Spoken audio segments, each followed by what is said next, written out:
হাসিনা আমারে চেনে বেটা, আর তুই তো একটা উপজেলা আওয়ামী লীগ।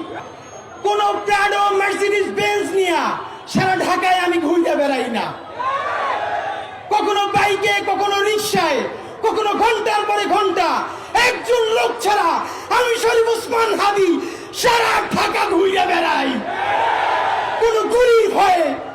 আমার আবার উপজেলার আওয়ামী লীগের চেয়ারম্যান 10 দিন ধরে দেখা করতে চাই। গতকালকে বললাম, আপনি যত ফেরেশতা হন, আপনি গণহত্যা না করেন, এই গণহত্যাকারীর সমর্থন যোগাইছেন। আমার কোন নৈতিকতার ভাবে আপনার সাথে আমি 1 মিনিট দেখা করতে পারি না। তিনি আমার মেসেজ দিলেন, ভাই সারাদিন বাংলাদেশ এমন থাকবে বলা যায় না, কারে কি কাজে লাগবে। আপনি যদি দেখা না করেন, একজনের পাঠান, একটু দেখা করতে চাই। খুব ডরাইছি। আরে হাসিনা আমারে চেনে বেটা, আর তুই তো একটা উপজেলা আওয়ামী লীগ।